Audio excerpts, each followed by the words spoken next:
Ready? That doesn't work. How about this one? Now I'm going to use that one. Oh, our sponsors.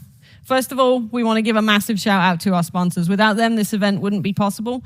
And we're all having a great time. So please stop by the sponsor booths, thank them, give the sponsors a hug if they happen to be in the room. They love it. Yeah. Thank you. But massive shout out to them because they're awesome. Well, I think what we should try and do is try and move about as much as possible just to make sure the cameraman's awake.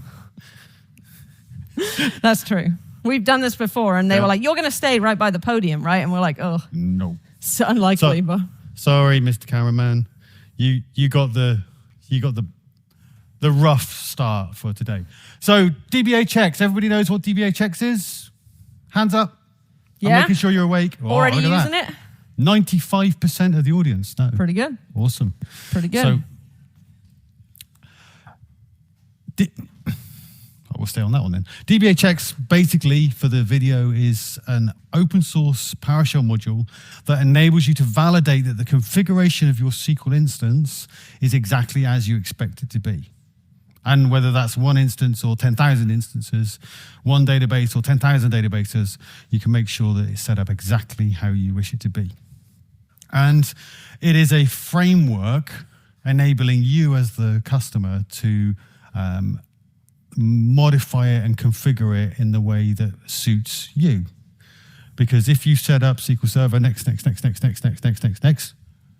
don't ever do that. You make us very sad. If you have done that and that's what is required, then you will need one set of parameters for DBHX.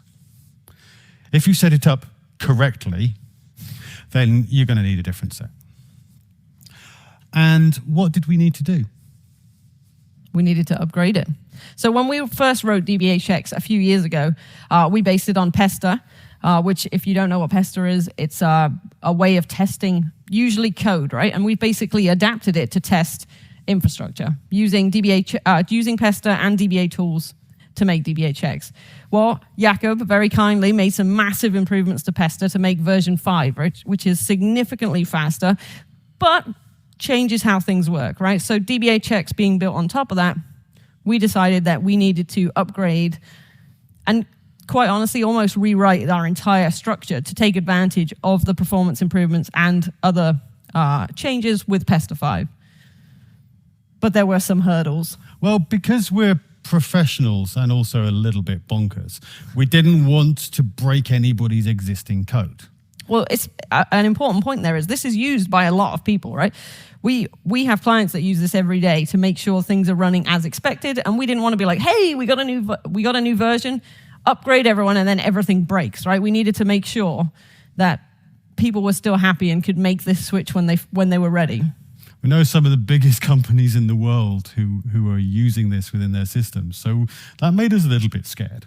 So we're like, okay, so we need to make sure we can carry on doing this. How can we do this? And basically what we did is we extrapolated away from... Oh, it's a big word. Yeah. It's early, mate. Good for early in the morning. From invoke dbccheck. I made that a wrapper around two functions. And we basically go, have you got Pester v5? Then you're going to run invoke dbccheck v5. Otherwise, if you're using Pester v4, then you're going to use invoke dbccheck v4 internally. And then we used, inside those two commands, we then just made use of the particular tests file for Pester that would use the syntax for Pester v4 or Pester v5. And that's how we got around that hurdle. We basically took our existing code, put it inside an internal function, and then decided in our main function how we were going to get there. But there's another thing, right? We said that we were going to fundamentally change how these tests work, which is fine, as long as they, like, functionality-wise, are exactly the same. If I've got tests that are running that are passing, the code that I send with the new version, they should also pass, right? Same for fails, same for skips. So we needed to make sure that with both versions, we got the same... That's the most important bit. Results. Well, yeah. That when something fails, you want it to fail. Yeah, exactly. Which sounds weird, doesn't it? No, we like failures in this case. Yeah. Final bit? Am I going to do performance improvements? Yes. So DBA Tools is absolutely amazing. What DBA Tools is designed to do is to make it easy for anybody to make use of PowerShell to call SQL Server without needing to know SMO and all the stuff that goes on below. And one of the things that it does, one of the commands that it has, is the command called get dbasp.configure. There you go. Which gets all of the SQL configuration. That's a specific SQL Server configuration settings. And what we found due to Profiler was that when we ran through our tests, what we were doing is we're going, I need a configuration. Hey, SQL instance, can I have a configuration? Here's all of it. Thank you. I'll take this one. Thank you very much. Next test. I need a configuration. Hey, SQL instance, can I have a configuration? Here's all of it. Thank you. And we went through. And How many times? I sent a Discord chat to Jess and Claudio, and I went, we're doing this 32 times. Like per instance too, right? So if you ran this against 5 instances, that's 32 times 5 that we were going out and getting everything and then tossing away 99% of it to just check one thing. And we know that there are people who run these tests against 10,000 instances. It's like, so 10,000, 32,000 times they're going back to the instance. So we needed to look at the way that we gathered all of the information, and we decided that what we'll do is DBHX will work out what tests we're going to run, what information we need to gather, go to the instance once, say, hey, can I have all of this stuff, please? Once. And then we will run our Pester tests against it. That's one way that we can improve just by using our logical brains to think about how we're doing this. The second thing that we used is Jakob's Profiler module to have a look and see how all of our code was running. So we were able to see what were the top 50 slowest lines of code. And most of the time that was stuff that we'd written. Yeah. Or DBA Tools fluff that we didn't need. And occasionally, it was stuff that was inside Pester. We found a couple of regression bugs within Pester that we were able to go back to Jakob and go, what about this? Raise some issues and bring value. So, hey, open source, it's amazing. By making use of these open source modules, you can actually help improve other people's code. And as we mentioned, this has been a journey. We called it a roller coaster. A journey is probably that sounds kind of nice, right? It should probably say along the roller coaster. But as we were going, we had the opportunity to rewrite how we did things, right? So this evolution of these open source modules, we have this data plat organization on GitHub, and DBA Tools came first, right? And after that, Rob, Chrissy, some other folks were like, it would be really cool if we could combine DBA Tools with Pester. And so we did that, right? We just mushed these together and made a really cool module. But like Rob said, with the different ways we did things, we just made it work. We didn't necessarily do it the best way. So because we were rewriting things, we had an opportunity to step back and structure it in a completely different way, while still maintaining the backward compatibility for v4. So as we were doing this, we actually found bugs in the v4 code. We found tests that as we were rewriting in the v5 syntax, didn't really work very well in the v4 syntax. We found a couple that had false negatives and false positives. So during this process, this methodical, yes?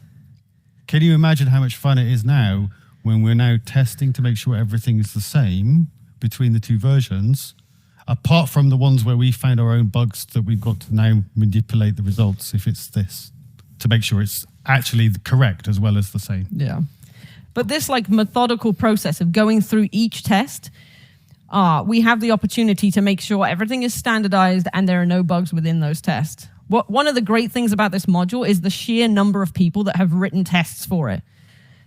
But in that way, everyone has a slightly different syntax, right? Everyone prefers this method over that method, splatting versus not splatting, all kinds of different things within PowerShell that are just kind of style things. And during this process, we've standardized how a test looks. And now every test has a skip. At the moment, probably 75% of them, you can say, I don't want to run that test. And the other 25% you're getting if you call those tags, right? You can't just skip that one test. Now every test will have a skip.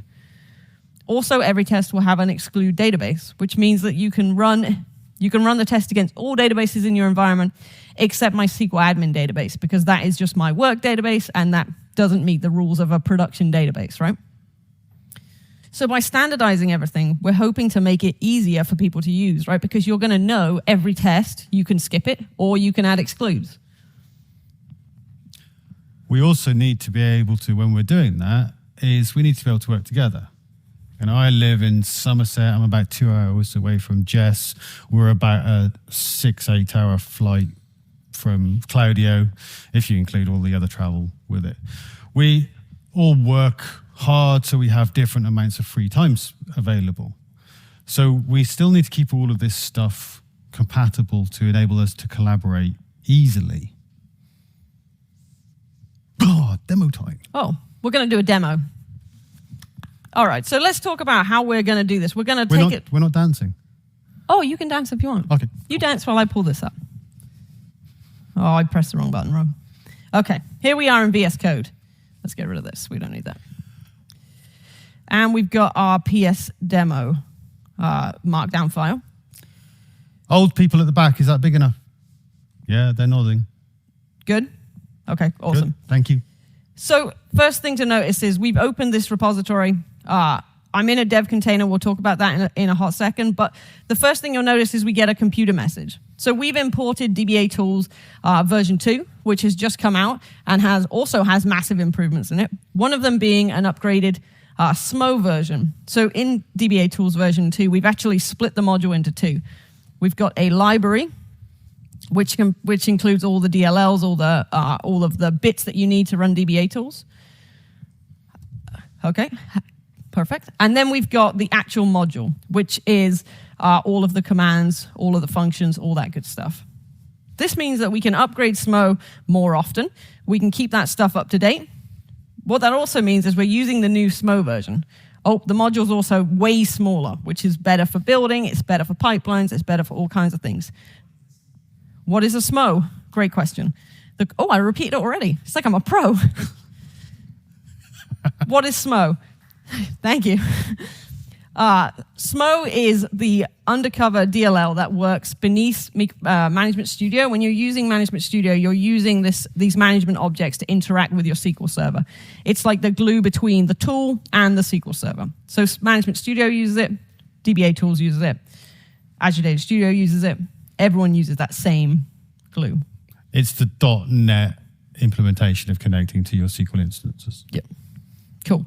So with the upgraded SMO version comes this wonderful computer message. If you use Management Studio, if you use Azure Data Studio, you may have already seen this, but the defaults for SMO now encourage you to use encryption, which is a good idea. It's a best practice, right? To connect to your instance using encryption. Microsoft have literally changed the default. Yeah. So that you must have your connection encrypted. So you're going to get this from your client applications if you're coming through. DBA Tools has this, and now the first time you load V2, it's going to come up and do this. Now, the first time you load V2 in every session, it's going to come up and do this. But we also tell you how you can stop doing that. Yep. Okay, so that's all there. I'll leave it on because I like the computer message. Yeah. Cool. We'd like to know that you're loved. Yeah, exactly. Show me the demo. Show me the demo. How do I get this back to being little? You pick the little... Is it this one? Little down doodad. Yeah, okay. I didn't want to just completely get rid of it, you know? Yeah, that's okay. This is when I'm going to switch to the session that says use this session. Yeah. Professional. Thanks, Claudio. All right. So we're going to fundamentally change how the tests look for version 4 for version 5, which means we need to go through every single test and change them, right? So what I have here is I'm on my PSConf branch, and I've got some files that need to be committed. We're not going to write code live in a demo because we're not that crazy. It's close, but not that crazy. We're quite crazy.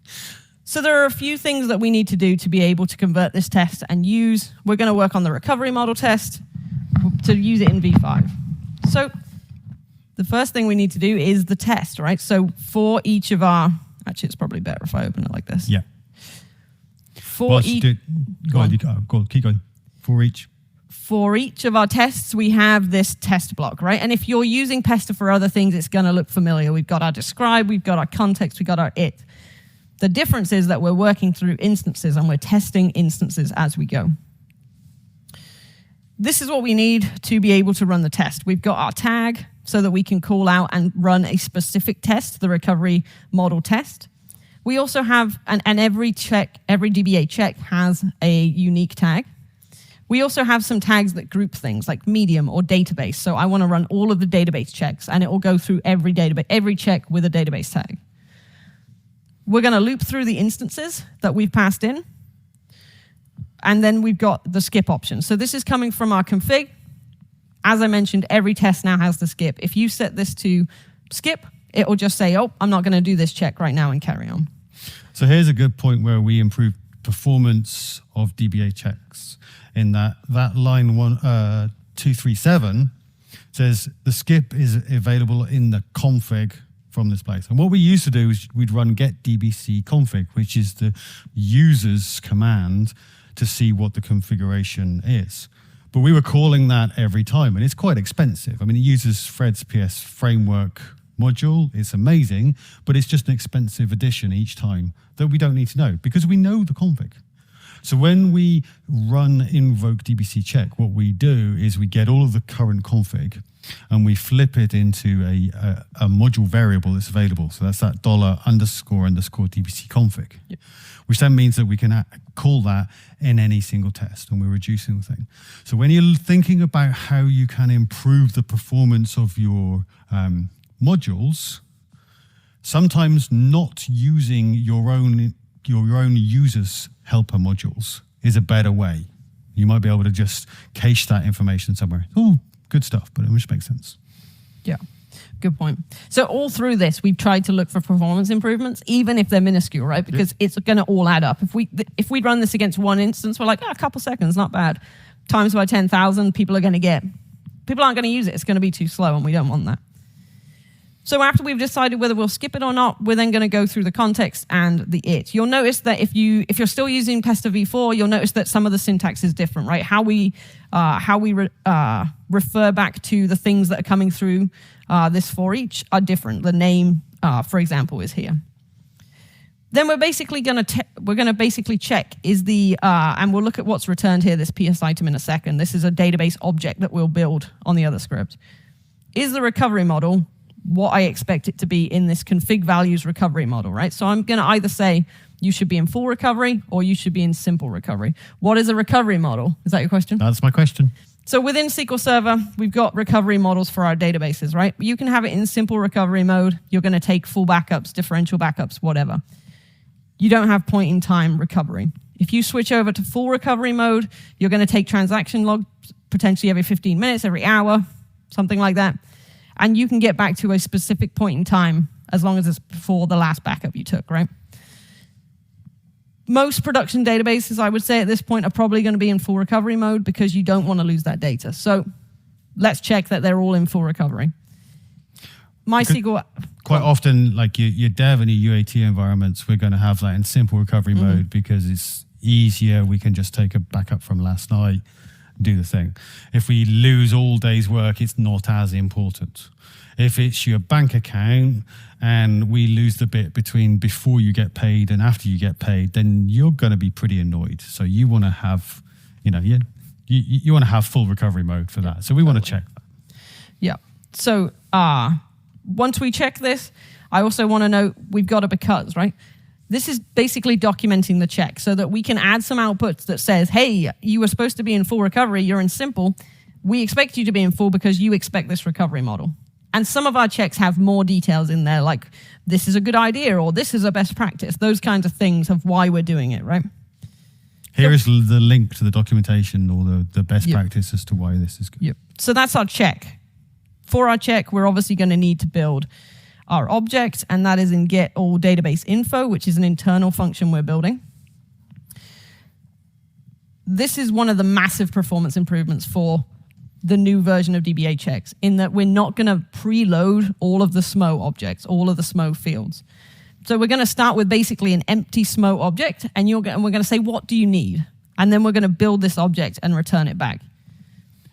So for recovery, for the recovery model tag that we're going to call, we're going to come down here and we're going to say, if you've passed in the tag of recovery model, you're going to need to know what the recovery model type is that we're expecting for our config, which we'll get out of our dbcc config.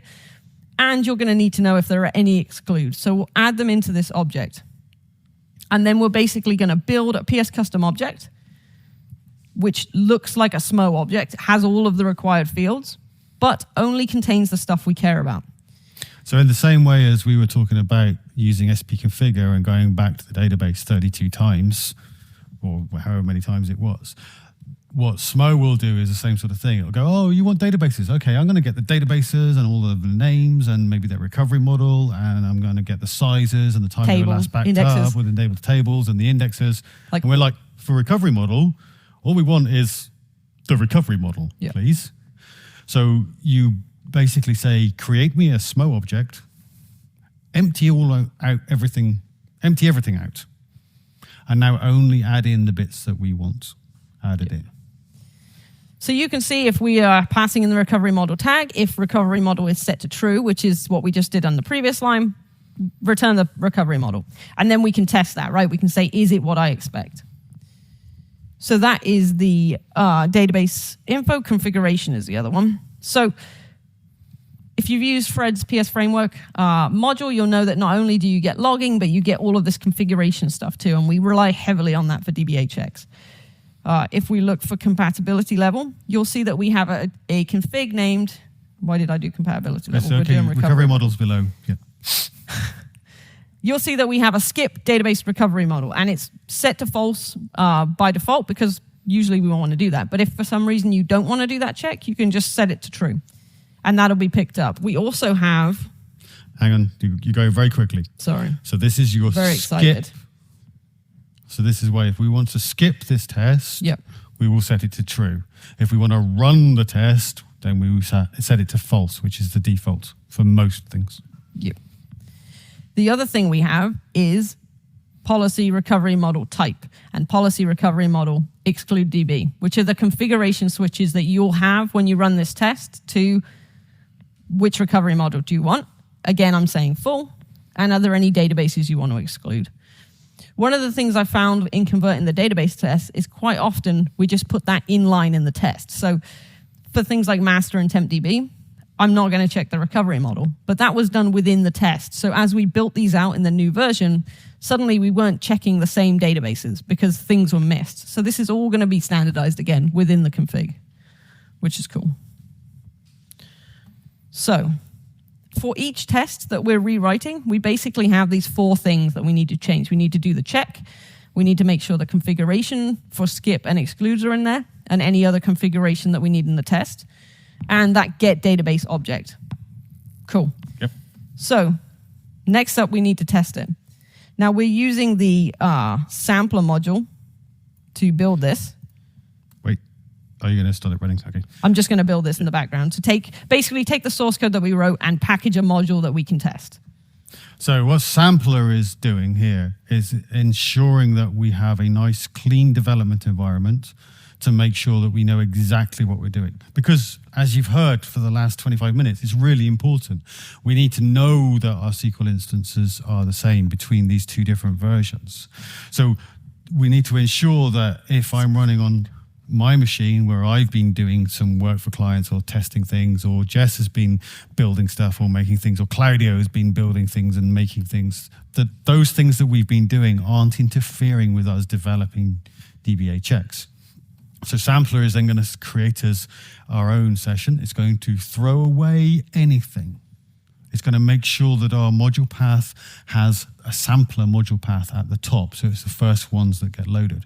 It's going to make sure that we have the versions of the modules that we want, that we depend on, are going to be the first ones that get loaded, and nothing else is going to get in the way. We're going to, because we're using our dev container, we are making sure that we're using against known SQL instances with known databases, with known recovery models, with known users and logins and agents and all the other things that we test. So we can make sure that everything is absolutely clean, whether it's running in Somerset or in Southampton or in Portugal or in Seattle or in Australia, it doesn't matter. Antarctica. Let's Antarctica, hope. That'd be cool. Right? It's going to be absolutely the same. So, and then, sorry. No, go on. And then what we do is we want to make sure that we're building our PowerShell module in the correct way. So Sampler has this build task, and that is going to take all of the code that's within all of our public and private functions directories, each of those files that are separated out so that we can easily develop, because Jess then showed you she can develop in get all database info, in database v5 tests, in the configuration file. That's all separated out. But once we want to enable the users to have it, it's much better for performance if everything's just in the PSM1 file. So the build process will just grab all of that and put it all together and add it to our session. So if we have a look now, we've looked to see what version of DBHX, and we've got 3.0.1 is now available for us. And now we're using, so this get module is just to prove that we're using the one we just built and put into the output folder, right?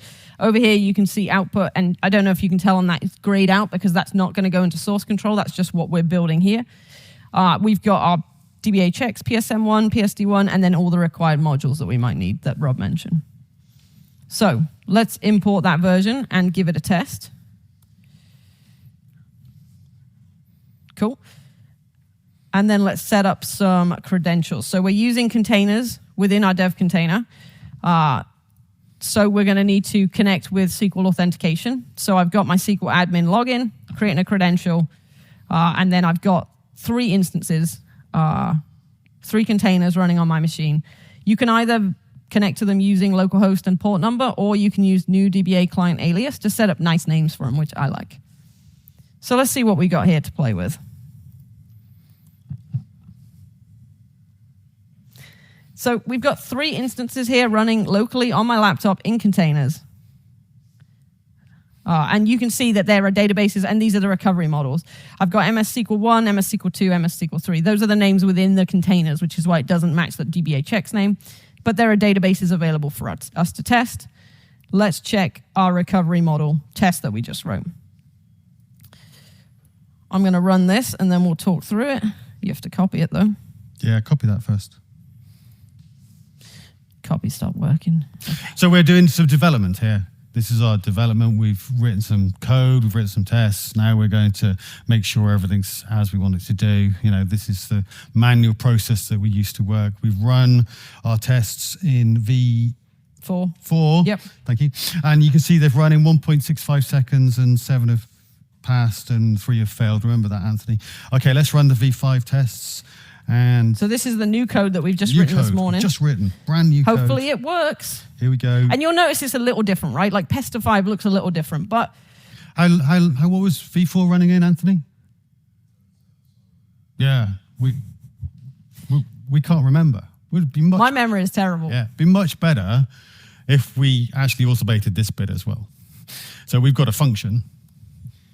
Invoke perf and validate check.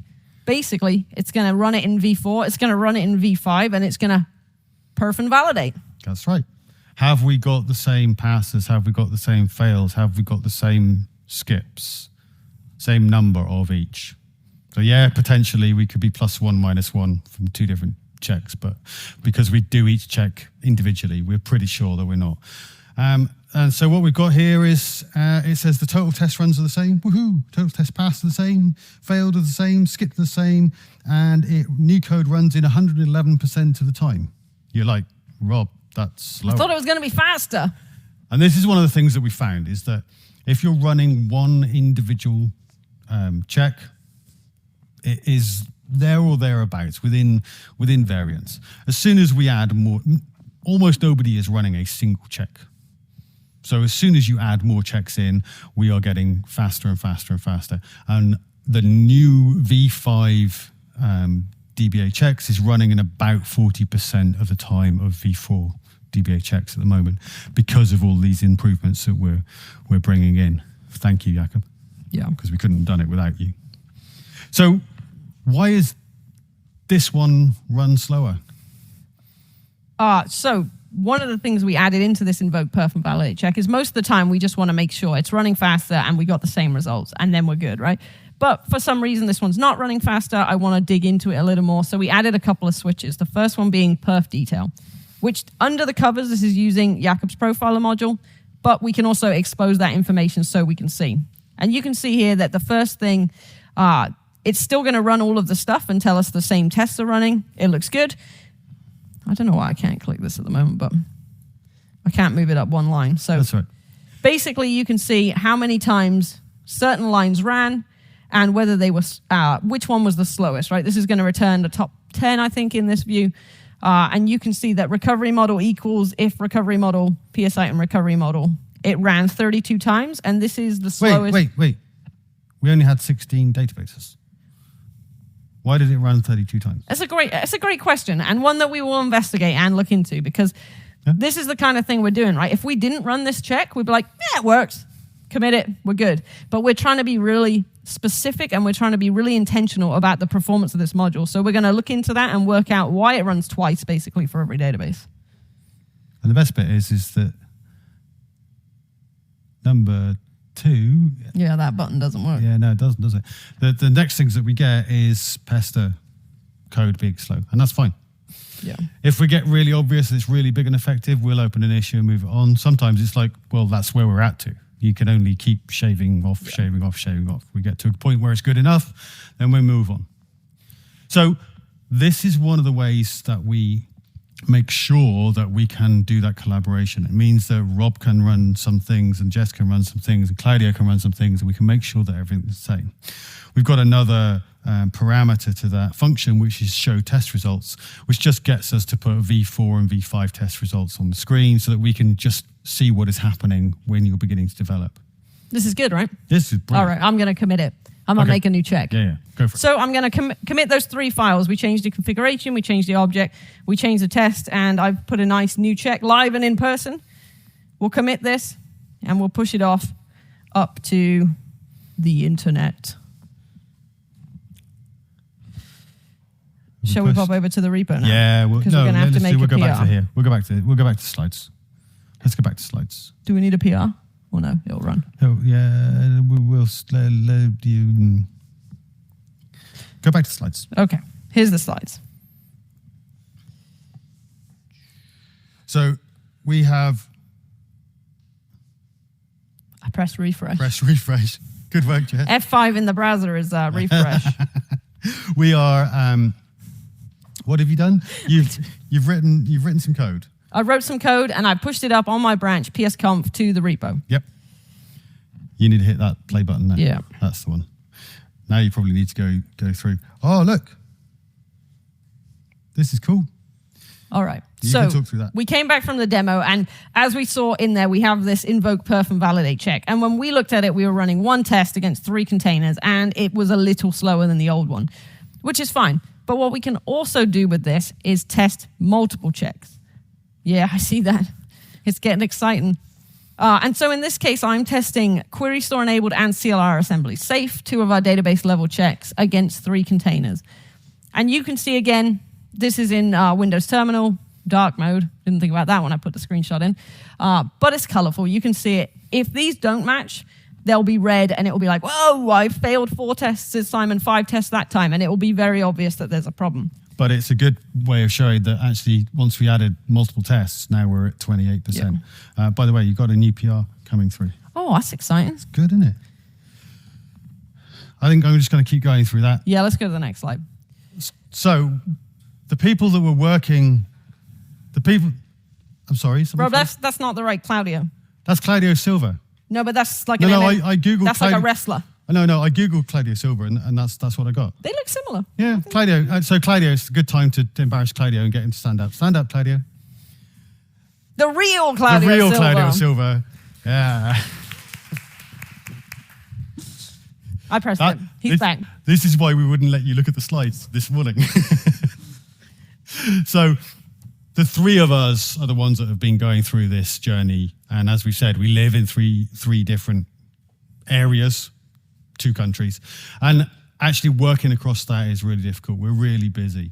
And another part of doing a massive upgrade on an open source module is how do you achieve that thing? So we've talked about some of the tech stuff. Let's talk about some of the other things that come in. The people. The people. The tech's always easy, right? It's always the people that are the problem. And this is an open source project. We all have real jobs. I don't know why I did this. We do actually have real jobs. Real jobs. Actual real jobs. And we're lucky enough to work on this in our spare time when we probably should be spending time with our families or doing productive housework things. I don't know. I think our wives are used to us by now. Yeah, they are. Yeah, I'm not in charge of any housework for this reason, but... So one of the things we have to do is you have to think about time management. And I think we all approach that in different ways. But you have to not try and overcommit to being able to do something and just enable it to be able to happen. You need to plan it into your schedule. Here is some time when I'm going to do, maybe you're going to say DBHX work, or maybe you're just going to say community stuff. Set yourself aside that time, go in and do it, time box it, and stop. Don't feel guilty about stopping. I say this to you all the time. Like, I haven't had a chance to do it this week. It's like, it's okay. This is open source. This is volunteer. It's all right. Life happens.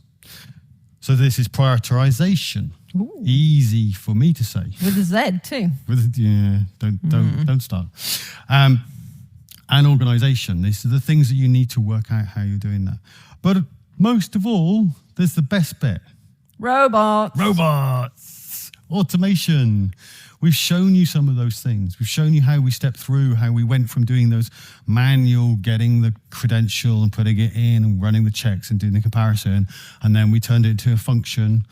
And then we turned it into the function included profiler. And then the function included profiler with all of the detail. And then the function included profiler with all of the detail and the test results as well. It's really useful, but hello, my name is Rob, and this is Jess, and we are really, really excellent at being distracted by shiny things and not doing what we should be doing. Yeah. Don't get stuck in automation when what you want to be doing is improvements. But one other thing on that point is we've tried to make it as easy as possible to pick it up and put it down, right? Like I'm working on other things all day and then I've time boxed like 45 minutes, an hour to work on this stuff. I want to open my environment. I want to open a development environment where things are ready for me to just start coding, right? I don't want to be like, I don't have all the dependencies and I'm missing this and I'm missing that. I want it just to be ready for me to go. Yeah, that was a great segue. Beautiful. And one of the things about that is not just about the fact that we like shiny things.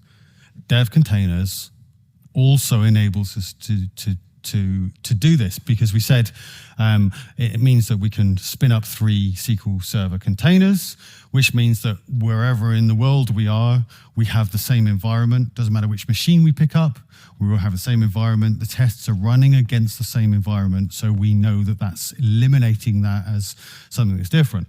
However, what about our development environment? What about our VS Code setup? Jess will have different extensions to the ones that Claudio have, which will be different to the ones that I have.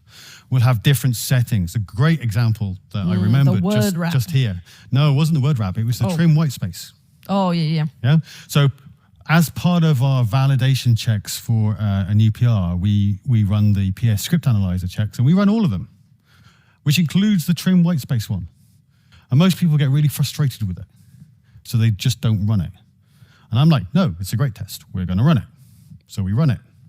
Thing is, our VS Code had a setting that says if you've got a white space, when you save the file, just trim all the white space, which then means the script analyzer test will pass. Claudio's VS Code didn't have that.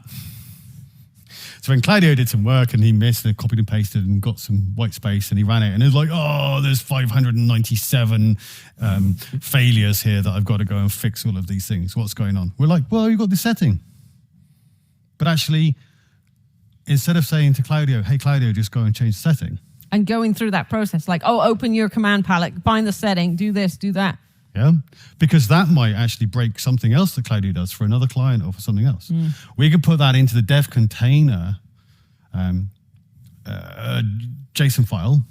And now when we open that up, all of us have the same settings. And any new contributor, right? We've lowered the barrier for people to be able to contribute to this module because they're going to download the DBHX repo, get a pop-up that says, hey, we've got a dev container, should we use it? And As I think I've mentioned before, my name is Rob and this is Jess, and we are absolutely excellent at getting distracted by shiny things. It's just very exciting.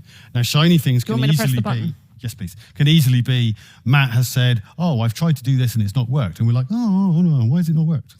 Sampler. No, keep We'll going. skip this. And the reason it hasn't worked is because Matt's environment is different, and now we're chasing that. Oh. Not where you wanted to go?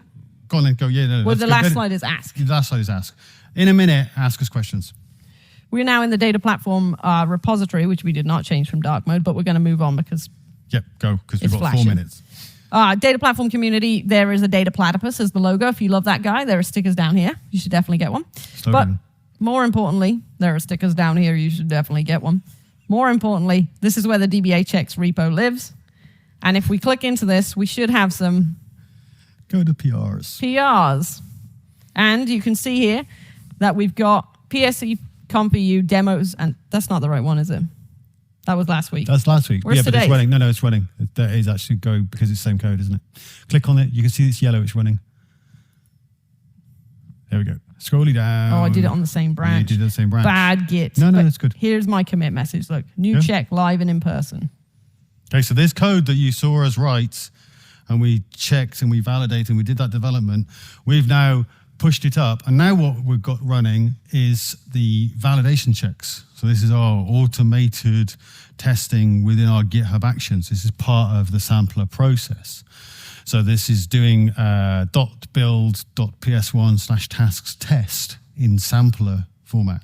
It's basically running all of our Pester tests that we are testing our function code against dbachecks and all these changes with, as you can see, oh, look at that. Let's merge it. Let's merge it. Who wants a new module right now?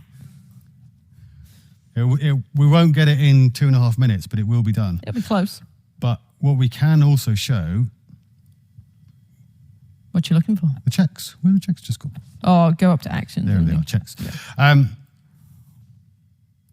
What you can see here is what it's done is it's packaged our module and all the dependencies. It's then run some checks against Linux, Windows PowerShell, and PowerShell Core on Windows. And then it's published our code coverage, and all of our tests have passed. Amazing. See? Awesome. Now that we have merged it, now what we're doing is deploying. We've pushed straight to main. We are No, we deploying. didn't. We did a PR. Yeah, okay. We did a PR. We did it almost properly. We did a PR straight to main. We're now deploying. Like right here, right now. And you can And- see this is almost the same, right? We're still going to run all them tests, make sure everything's good, but we've got a final step of deploying the module. And because we have not pushed a change to the Git tag, it is just going to automatically update the new Git version. If you go and have a look in the GitHub gallery in 10 minutes after your coffee, you'll see there'll be a new GitHub release. If you look in the PowerShell gallery, there'll be a new PowerShell release. They'll both be dash preview because it's been done. And we like did it right here all together. You're all now contributors. It's cool. Magic. It's cool, yeah? So we have 1 minute and 2 seconds for 1 second. any questions. So feel free to just shout out the question. If you also want to ask us questions after the fact, you can find us wandering around for the next couple of days, around the conference, around Prague, or you can find us on the internet. We didn't really have a introducing us Yes, slide. yes, Sarah at the back.